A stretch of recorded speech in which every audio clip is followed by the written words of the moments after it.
Welcome to episode 298 of the Ben Briggs podcast. I am Ben Briggs. It's fucking Sunday, people. It is Sunday the 9th of July, 2023. There we go. I am coming to you from a fucking sweat-drenched Briggs Towers today. Again, I know. Have you still not got that fan working, Ben? I have, but I can't get it working when the fucking podcast is on because it makes too much sound. So I'm here sweating for you people on this Sunday afternoon. That it has just been a torrential deluge of rain coming down this afternoon. But anyway, you don't need to know about the weather, do you? No, exactly. It's been a fucking busy weekend, people. I ain't going to lie to you. Well, yesterday was busy. It was meant to be a busy day today as well, but I've decided to put my feet up and have a rest today. So sue me for that if you wish. But, that's just the way it's gone today, people. I'm having a lazy Sunday morning. I had a lazy Sunday morning. I'm having a lazy Sunday afternoon, and no doubt I am going to have a lazy Sunday evening as well. So, that's it. It's just been a busy one. Yesterday was like a super busy day. So I've had gigs this week, and then yesterday it was the Northampton Comedy Festival here in Northampton, and I had a show to do at 2 o'clock, 2 till 3. So I did an hour show at the Lamplighter, which was lovely, by the way. Thank you for people who came out to that. The room was packed. I know it's not very often I say that. The room was packed. And possibly temperature-wise in that room yesterday was close to lava stroke the epicenter of a nuclear explosion. It was fucking roasting yesterday. I can't tell you how warm it was in that room. You had to be there. I'd like to say it was to do with the material that was being done on stage, but it wasn't. It was the heat of the room was just fucking unbelievable, man. I got there and it was warm. It's a tiny little room. I think it holds about 75, 80, something like that. I think that's how many were in there. And on stage, Ryan Mould, who introduced me, he's sort of like locally act and promoter, but he introduced me, and he said he went outside the room and then came back in, and he said the difference between going out the room at the start of my hour and coming in right near the end of the hour, it looked like somebody had thrown a bucket of water over me. I was fucking soaked in sweat, just absolutely soaked. I don't think I've ever been that hot on stage before. I've had a few hot ones, but my shirt was fucking soaked. My boxer shorts they everything needed to be changed immediately afterwards. There's not any, I put deodorant on that day. 24-hour protection that was. It lasted, 2 hours? I want my goddamn money back. Right guard. I want it back. But yeah, there was nothing I could do about that. I had a bottle and a half of water while I was on stage. There was one fan, and I wanted the fan turned off because it made a bit of a noise, but like within 2 minutes of my show starting, I had to switch the fan on for the audience because they looked as though they were going to pass out. The show went well. I did some new stuff. New stuff needed a little bit of work. The old stuff went all right. There was a new bit that I did on Thursday night at a gig at Stourbridge Town Hall, which I thought that gig was going to be a bit of a struggle. They were kind of an older audience. It was in a town hall right next to a library, if you can imagine the sort of audience that garners. Yeah, I thought it was going to be a bit of a struggle, but it was actually quite a good, fun gig.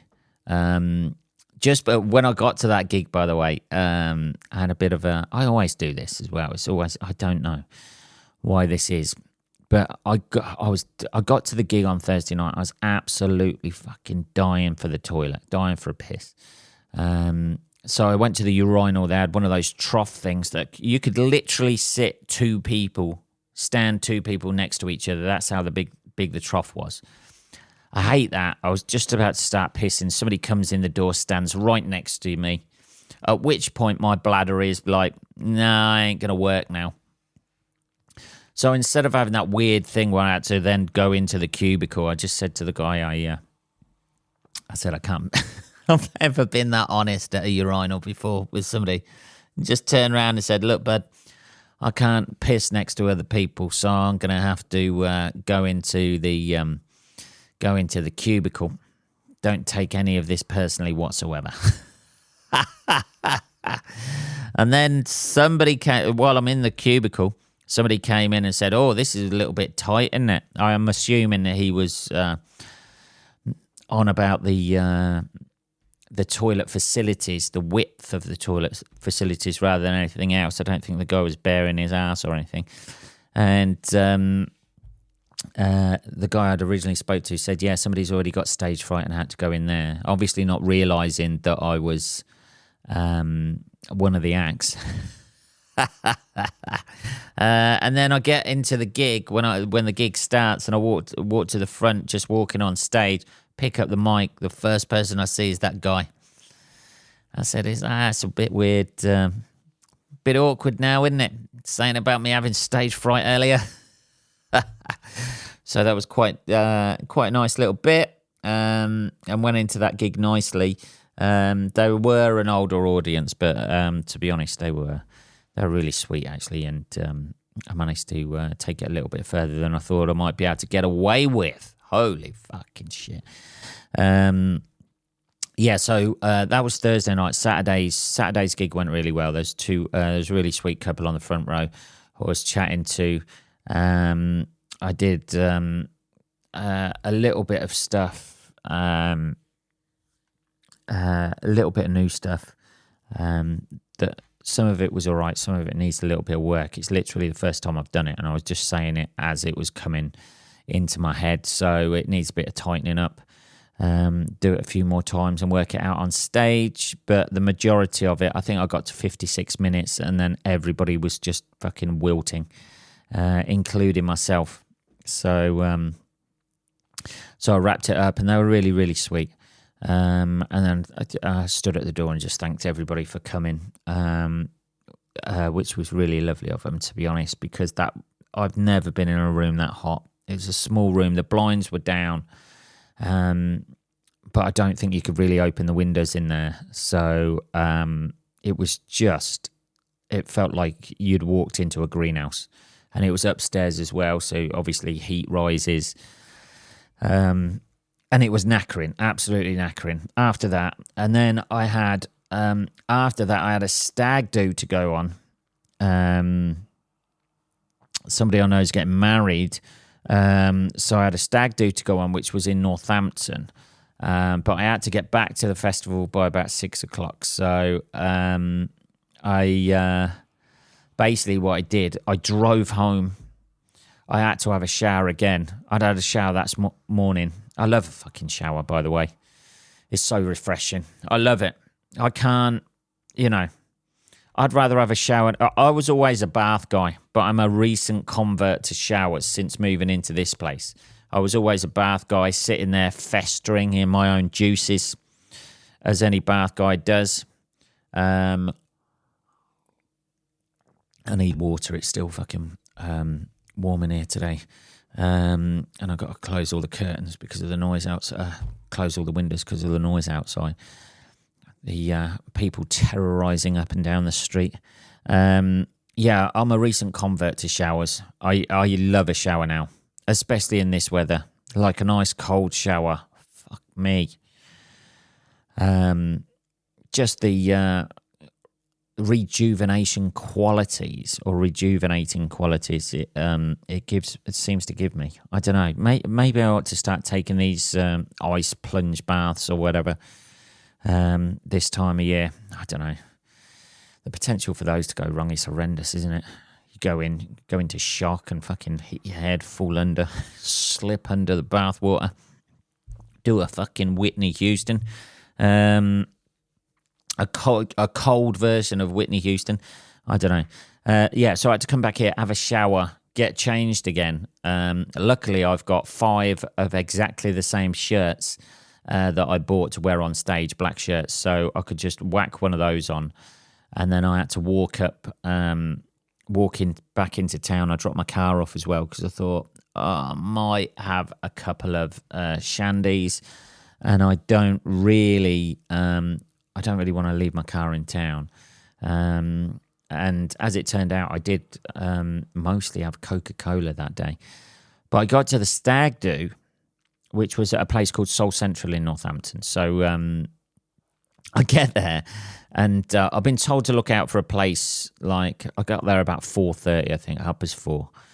Finished my show at 3. By the time I got changed, walked back into town, drove down, seen a few people and that sort of thing. I got there about 4:30 and I was told to look for a place.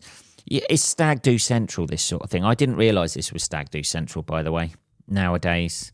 There was like I was told to look out for a mini golf place that's got darts and some other shit there, like pool tables and things like that. So it's basically done out like an American diner.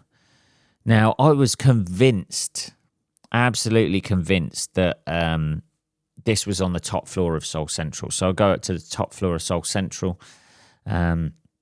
which is like it's like a shitty mall. They've got a gym in there. They've got various other bits. I get into this place that I think is the Stag Do place. I walk to the counter and go, and the woman just looked at me and went, "I think you want the place that's downstairs." And I was like, "Okay, why is that?" And then looked around, and there was loads of kids on trampolines. And I was like, "Yeah, okay." Yeah, I'm not going to hang around here too long, that's for sure. So I went down, met my mate. It was a kind of, I think things change as you get older, definitely. I think. I could only stay there about an hour, but it was the tamest Stag Do I've ever been on. I remember I've been on 2 other Stag Do's.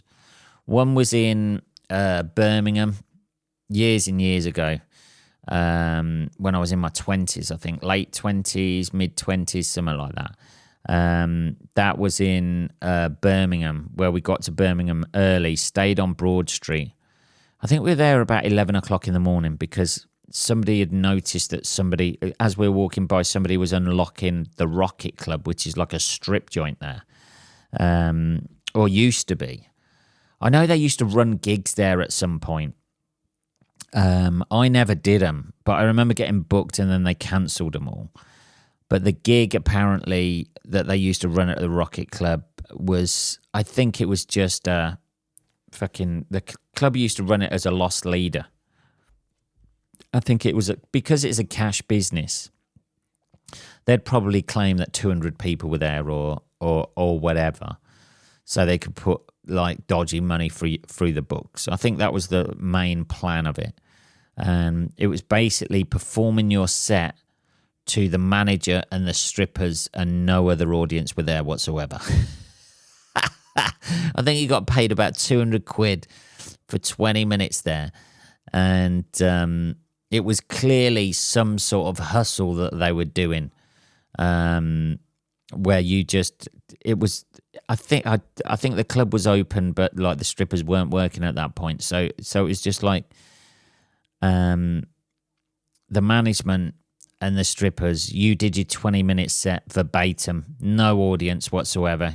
You're not going to interact or anything like that. You took your money and you went. That was basically it. So it's obviously some sort of like dodgy scam that they were doing to get around tax in some way.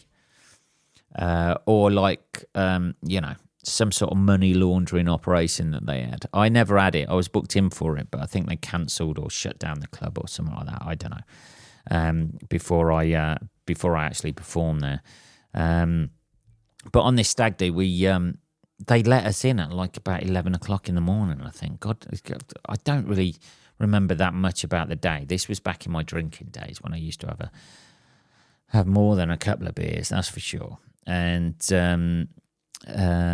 yeah, I remember we stayed in there until the afternoon. Then we went into some other places down Broad Street. Then one of the guys who was with us got really drunk and smashed a glass on the floor outside some pub. I don't know. I think he had a little bit of a temper tantrum. And then everybody radioed through. Like the bouncers down there radioed through and said, like, this had happened, that our group had done this, even though it was just one person, and nowhere else would let us in. And then the only place that would let us in was the Rocket Club. So we went back in there, and then we were just chatting to the girls who worked there for like all night, up until like 11, 12 o'clock at night when they eventually closed up. So that was one stag do I've been on. The other one was in Blackpool, which, to be honest, I never knowingly ever want to go to Blackpool again. I think it's a fucking shithole. If you live in Blackpool and you're listening to this, I feel very sorry for you. The place it was a second marriage of some guy's dad, who we used to know. I think he's since passed on a few years ago. But so there was a group of us who went. There was older guys who were his sort of age, and us young guys who were the son's age, who knew the son and that sort of thing. So we went up there. We got up there on the train. I think we left about 6 o'clock in the morning. Went up on the train. We got to this fucking bed and breakfast that we were staying in that somebody had booked for us, and it was a fucking shithole, an absolute shithole. Like there was threadbare carpet. There was like 8 beds in a room.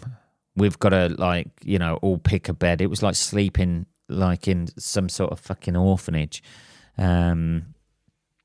The guy who ran the place, I didn't have anything to eat in that place. The guy who ran the place, his fingernails were black.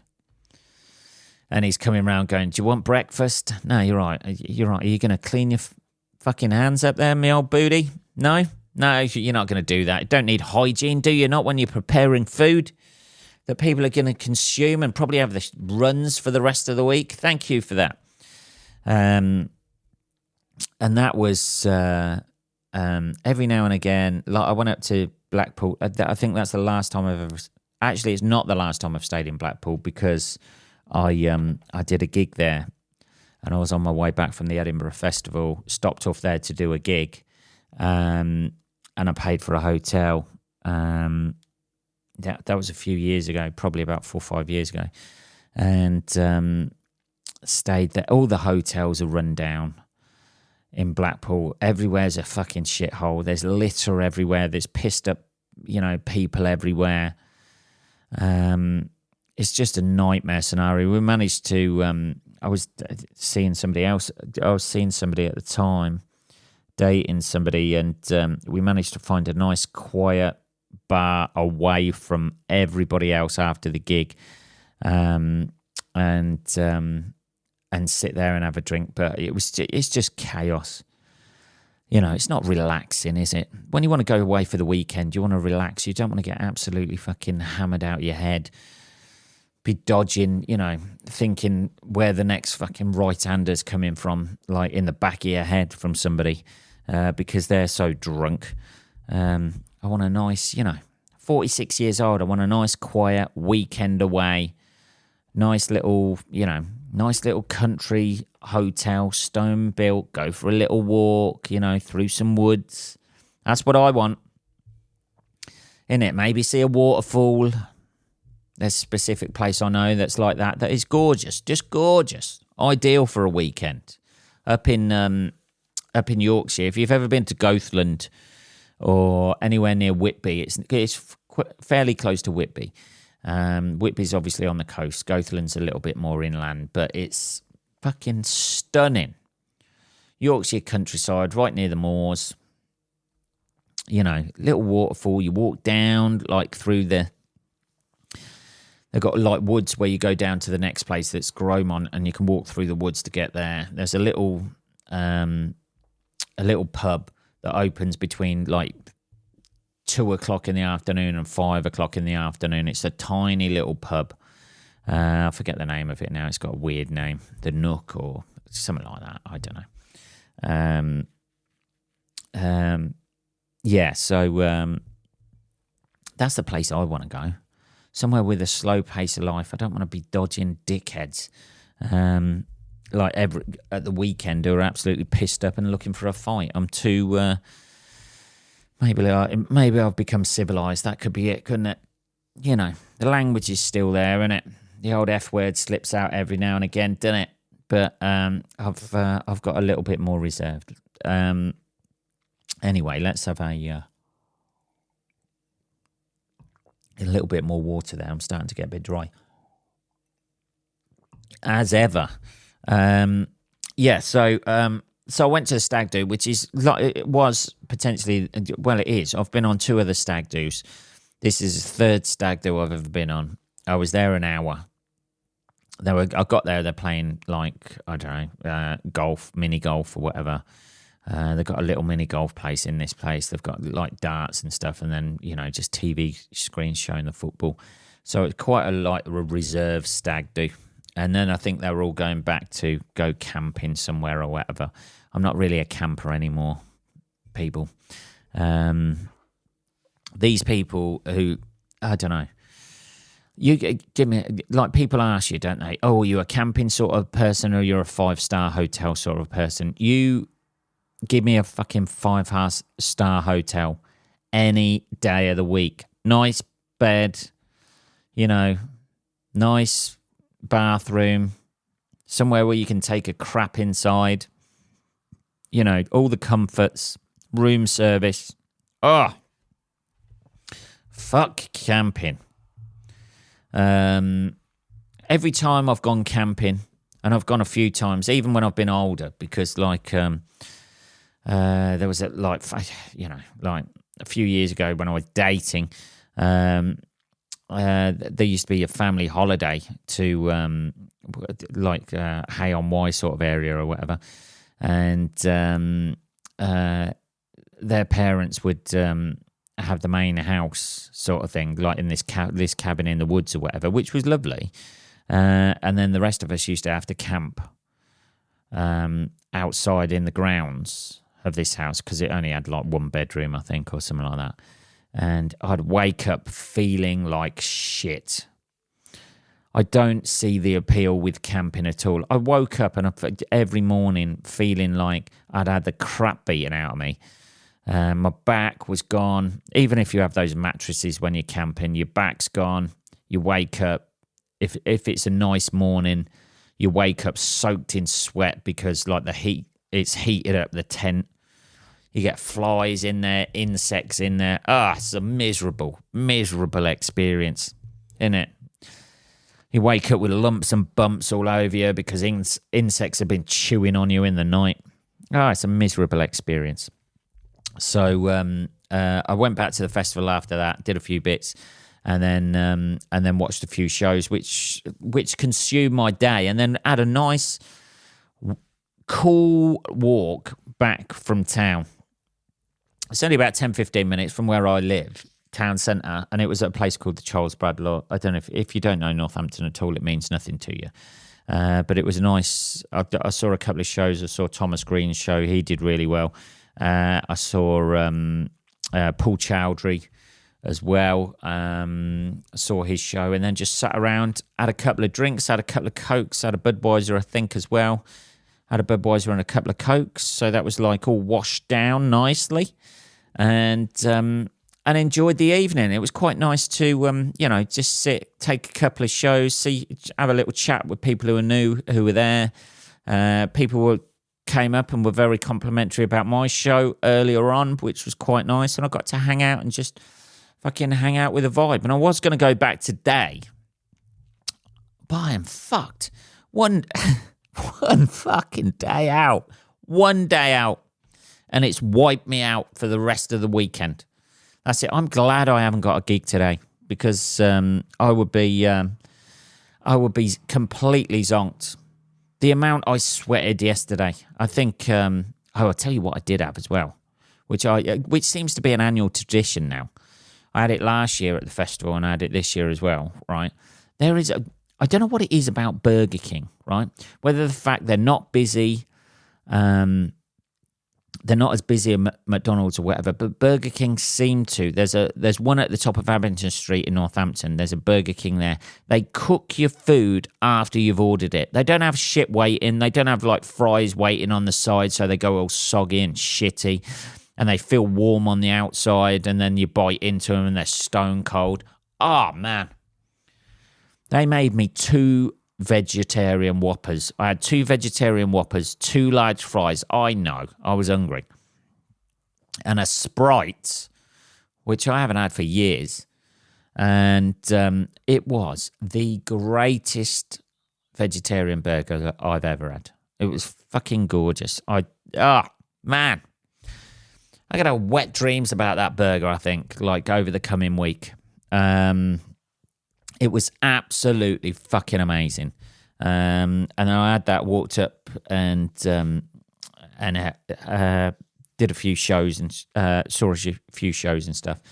And it was the perfect day yesterday. I had a fucking great day yesterday. And I've woke up this morning thinking, right, come on, Ben, let's do it all again. Festival starts at 2:00. You've already contacted Mike from the Comedy Crate who says, yeah, come on down, man. Watch whatever shows you want to watch. I had a shower and got ready. I even put on, this is how close I got to going to the festival today, right? I had a shower. I put on the clothes I was going to wear. I put my jeans on. I thought, what shall I do today? What shirt shall I wear today? I put the old fucking chain on. Put a watch on. Thought I'd put my polo shirt on, wear that. So I'm not too hot today. I even put on some fucking aftershave, which means I'm going out. You never know who you're going to meet. Make a good impression, Ben. And I got all of that. And then I thought, right, before I go out, I'll do the washing up. I did the washing up. I sat on the sofa. I thought I'll have a cup of tea before I go out, and then I'll go out. This was like about 1:00. And then I finished the tea, and I thought, fuck that. Oh, dear. I just thought, fuck that. What the fuck? Why am I kidding myself? Why am I fucking kidding myself that I'm going to be going out? Yeah? All I'm doing is prolonging being knackered. If I go out now, I'm going to go to the shop, walk to the shop. Or actually, I was planning on driving up because I thought I ain't going to have a drink at all today. Not even one Budweiser. So I'll go to the shop, get some Red Bull, have that, go to the venue. I was going to stay at the Charles Bradlaugh all day, watch all the shows there, and then I just thought, fuck that, man. All I'm doing is prolonging being knackered. So I got changed out of my jeans, out of my polo top, put this T-shirt on, put my ratty old tracky bottoms on, laid on the sofa and thought, I'll have a kip. I'll just have a little kip. Woke up from the kip, thought, get the old fucking podcast done. And you know exactly what I'm going to do after this podcast, people, do you? You're fucking damn right you do. I'm going straight back to sleep again, and there's not a damn thing you can do about it, yeah? Speak to my lawyers. That's what I say. I'm still knackered. I'm still hot. I'm still sweaty. I have been sweaty all weekend. I'm surprised I haven't got sores at the moment. From various parts of my body rubbing against other parts of my body. I know you don't really want to know that, but, that image is implanted in your head now, isn't it? There's nothing you can do about that. We've all got to deal with it. It's out there right now. yeah, so I'm just going to sit here, stick the fan on, have a kip, and it's been a knackering weekend. You know, 1 hour show. God knows how. What's his name? Who's the one with the tickling stick? That guy. He's famous for doing. He's famous for doing long hours, isn't he? Long shows. He does about 3 or 4 hours. I forget his fucking name now. Is he dead yet? Ken Dodd. That's it, isn't it? Is Ken Dodd dead? Ken Dodd dead? That's not an easy thing to say, is it? Ken Dodd. Let's Google this and then. Ken Dodd. Dead. Oh, yeah. Looks like. Looks like he is, yeah. 2018. He born in Notty Ash, Liverpool and died in Notty Ash, Liverpool. Jesus. He married his spouse in 2018, the year he died. Jesus. Anyway, he's fucking dead, isn't he? What are you going on about him for, Ben? Anyway, yeah, so it's been a long old weekend. I hope your weekend's been good. I am absolutely knackered. I am going to go and have a kip on the sofa. Start living. I'm going to live the rest of today like a retired Spanish guy. I'm going to have a siesta and then another siesta and then maybe a little kip before I actually go to bed tonight. That's how knackered I am. It's been a fun weekend, though. Thank you if you came out to see the show and you're listening to this. I really appreciate it. It was a fucking fun audience. It was a good laugh. So, and they were nice and went with some stuff that I didn't think they'd go with. But there you go. That's it, people. Enjoy the rest of your weekend. Enjoy your week. And I shall speak to you next week, next Sunday, motherfuckers. Keep well. All right. Take care.